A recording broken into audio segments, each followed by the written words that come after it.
Bugun men pensionerlar uchun kuchga kirayotgan yangi cheklovlar haqida juda muhim ma'lumotlarni tushuntirib beraman. Bu mavzu har bir pensioner ota-onasi bor farzandlarga, ijtimoiy nafaqa olayotgan oilalarga va pensiya hujjatlari bilan ishlayotganlarga bevosita tegishli.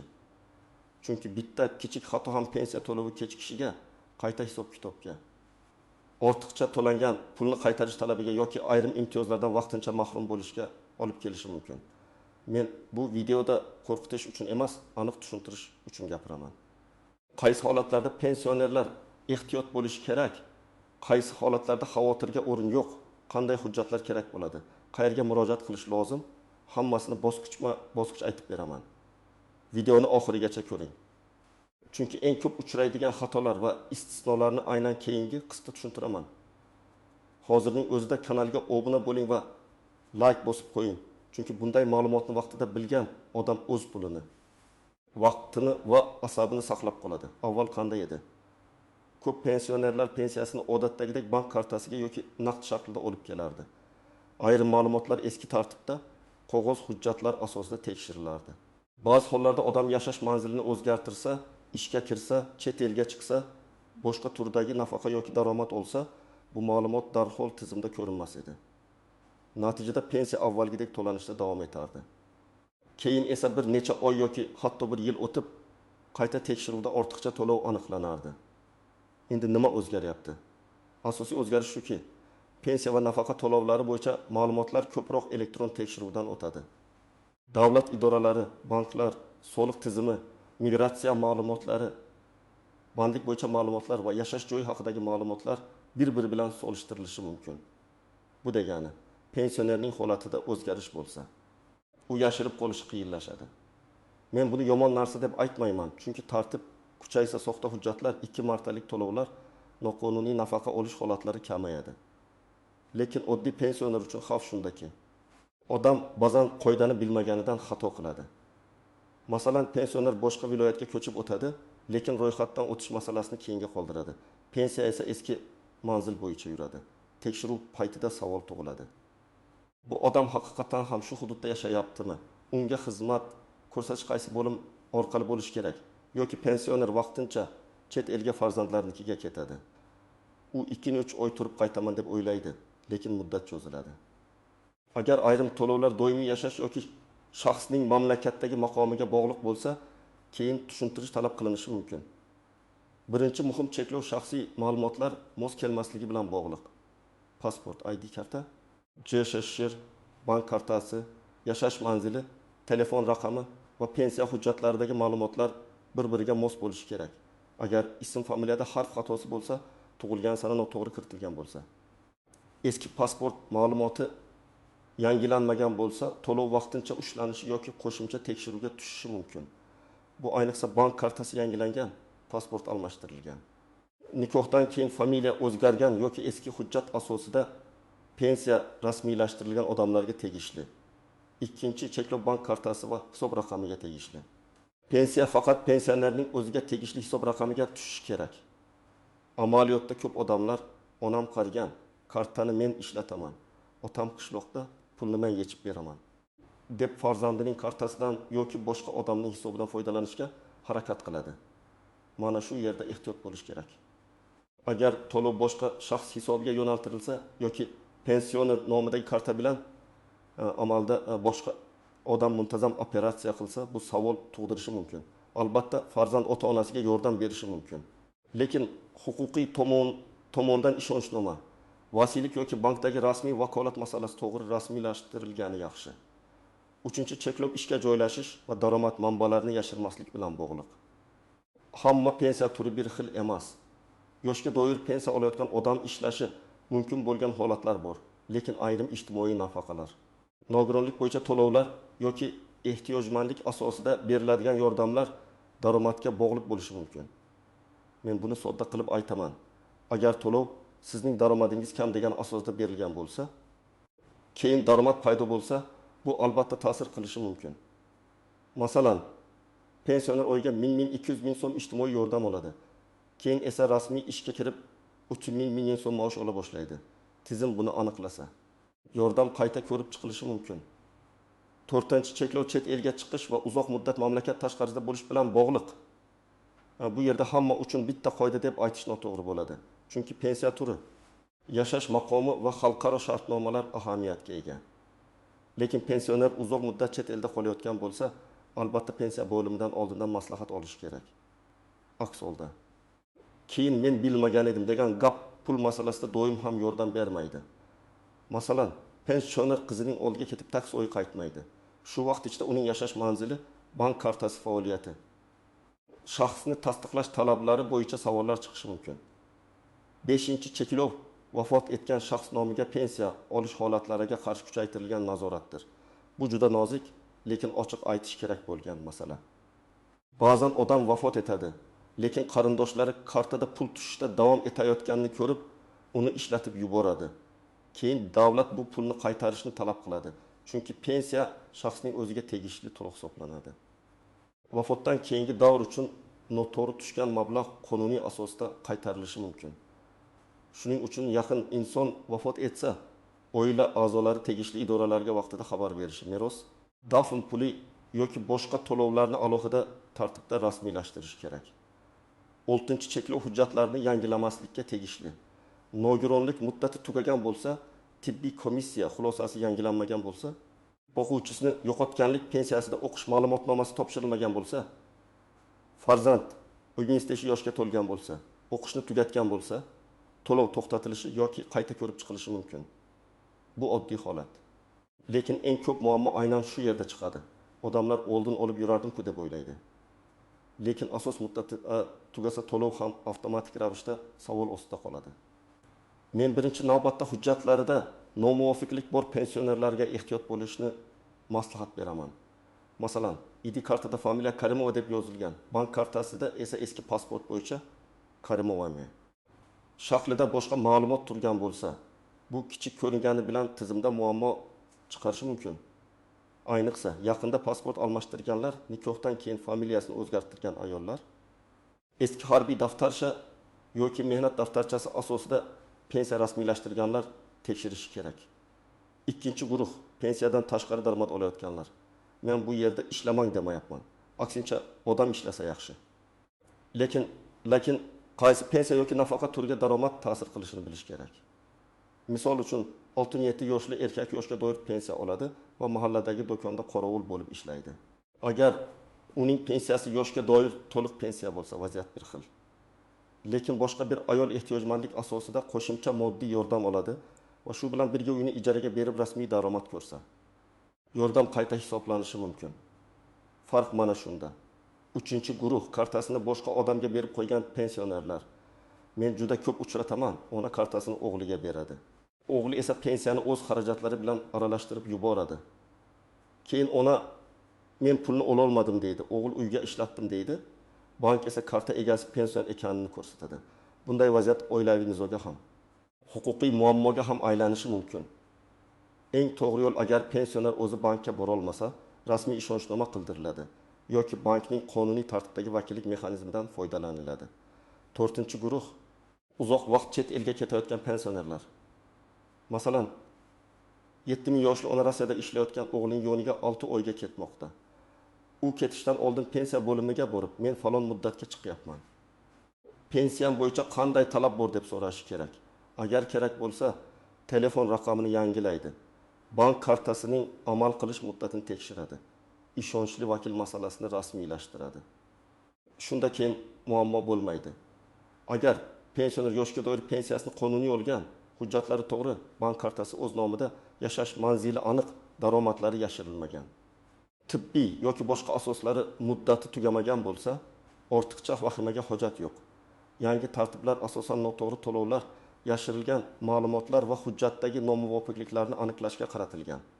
Oddiy. Halol pensioner uchun eng muhim ish faqat ma'lumotlarni tartibga keltirishdir. Masalan, 65 yoshli ayol har oy 2300 ming so'm pensiya oladi. O'z uyida ro'yxatda turadi. ID kartasi yangilangan, bank kartasi o'z nomida. Hech qanday qo'shimcha ehtiyojmandlik nafaqasi olmaydi. Bunday odam uchun katta xavf yo'q. Faqat bank kartasining muddati tugab qolmasin, telefon raqami o'zgargan bo'lsa, bank va pensiya organlarida yangilansin. Shu kifoya. Yana bir misol. 72 yoshli erkak pensiya oladi va rasmiy ravishda kichik korxonada maslahatchi bo'lib ishlaydi. Agar u oladigan pensiya turi ishlashga to'sqinlik qilmasa va barcha daromadlar rasmiy ko'rinayotgan bo'lsa. Bu ham muammo emas. Muammo daromadni yashirishda yoki yordam turini noto'g'ri olishda paydo bo'ladi. Eng muhim nozik jihat shuki, barcha pensiya va nafaqalar bir xil tartibda tekshirilmaydi. Yoshga doir pensiya, nogironlik pensiyasi, boquvchisini yo'qotganlik pensiyasi, ijtimoiy nafaqa, ehtiyojmandlik bo'yicha yordam, parvarish puli, kompensatsiya va boshqa to'lovlarning har birida alohida talab bo'lishi mumkin. Shuning uchun qo'shnining gapiga qarab xulosa qilmaslik kerak. Qo'shningizga ruxsat bo'lgan narsa sizning to'lovingizga ta'sir qilishi mumkin. Ikkinchi nozik jihat vaqtinchalik va doimiy holat farq qiladi. Masalan, pensioner 20 kunga chet elga davolanishga chiqdi. Bu bir holat. Pensioner 2 yilga ketib, amalda boshqa davlatda yashay boshladi. Bu boshqa holat. Yoki pensioner bir oyga o'g'linikida turdi. Bu bir holat. U butunlay boshqa viloyatga ko'chib, ro'yxatini o'zgartirmadi. Bu boshqa holat. Tekshiruvda aynan shu farqlar muhim bo'ladi. Uchinchi nozik jihat ortiqcha to'langan pul masalasi. Ko'pchilik agar davlat o'zi o'tkazgan bo'lsa, nega men qaytarishim kerak deb so'raydi. Men bunga shunday javob beraman. Agar to'lov uchun asos yo'qolgan bo'lsa yoki noto'g'ri ma'lumot sabab pul tushgan bo'lsa, ortiqcha to'lov qaytarilishi talab qilinishi mumkin. Masalan, boquvchisini yo'qotganlik pensiyasini olayotgan talaba o'qishni tark etdi. Lekin ma'lumot yangilanmadi va 5 oy pul tushdi. Keyin aniqlansa, shu 5 oy qayta hisoblanadi. 4-nozik jihat og'zakivada hujjat o'rnini bosmaydi. Mahallada aytishdi, bank xodimi shunday dedi, tanishim biladi degan gaplar yetarli emas. Har qanday muhim murojaat bo'yicha yozma ariza qabul qilingan sana ariza raqami javob xati yoki elektron tasdiq bo'lishi kerak. Chunki muammo chiqqanda odam aynan hujjat bilan o'zini himoya qiladi. 5-nozik jihat pensionerning o'zi harakat qila olmasa, vakillik to'g'ri rasmiylashtirilishi kerak. Keksa odam kasal bo'lishi, yurishga qiynalishi, ko'zi yaxshi ko'rmasligi mumkin. Bunday vaziyatda farzand yordam berishi tabiiy. Lekin men o'g'liman degan gap yetarli bo'lmaydi. Notarial ishonchnoma, vasiylik hujjati yoki tegishli idora tan oladigan boshqa asos kerak bo'ladi. Endi eng kerakli qismga o'tamiz. Nima qilish kerak? Men pensionerlarga va ularning farzandlariga quyidagi tartibda harakat qilishni maslahat beraman. Birinchi qadam shaxsiy hujjatlarni tekshiring.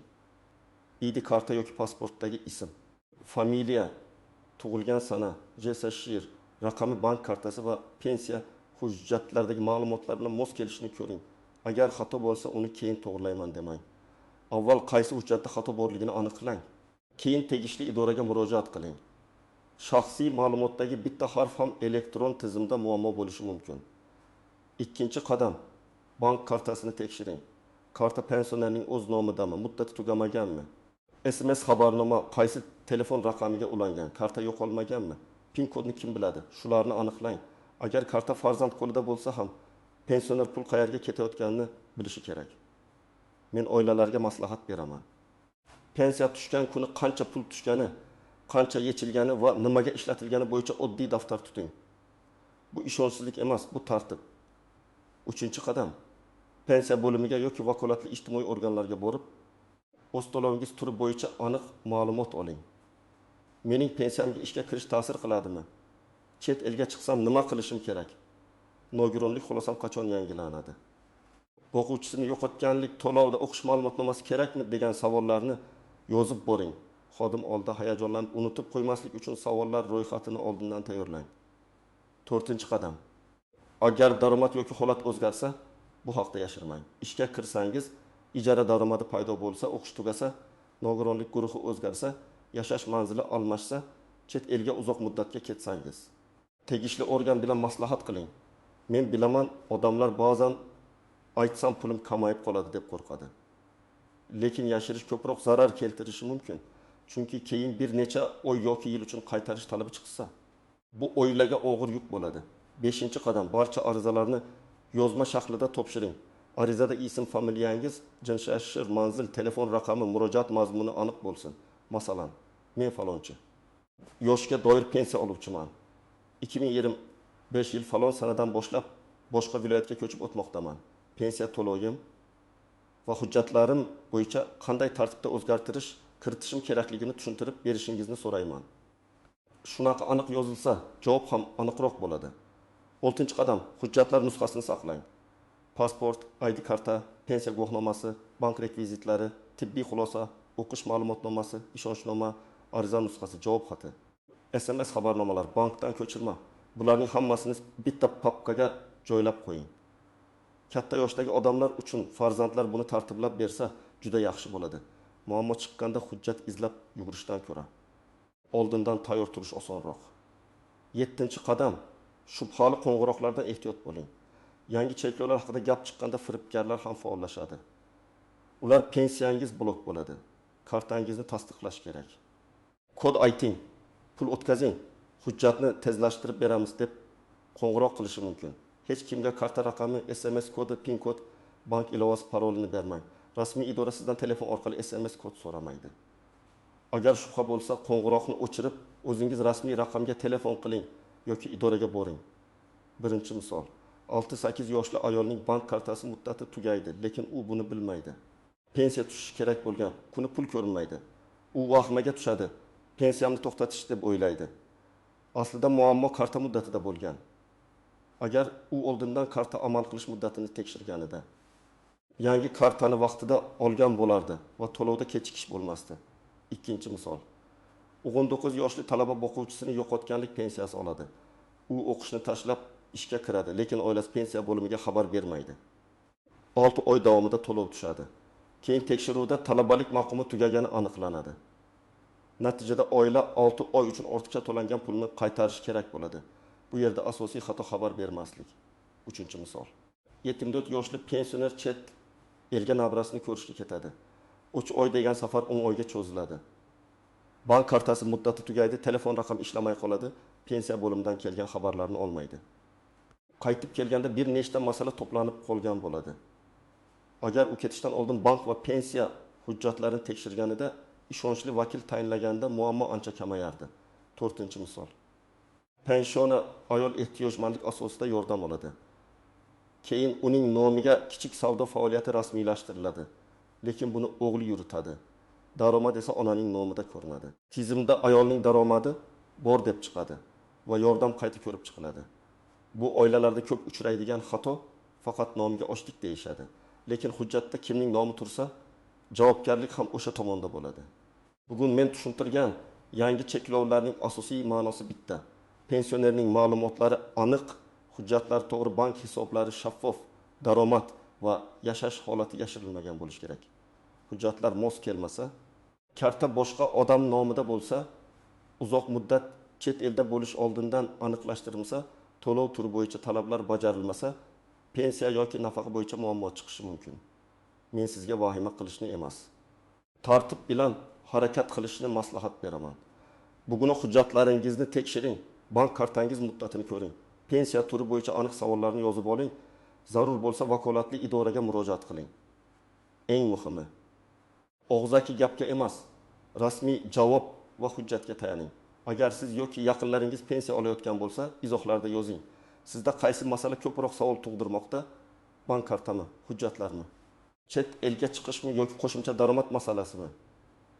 Men keyingi videolarda aynan siz yozgan savollar bo'yicha alohida tushuntirish beraman. Videoni like bilan qo'llab-quvvatlang, kanalga obuna bo'ling va bu ma'lumotni pensioner ota-onasi bor yaqinlaringizga yuboring.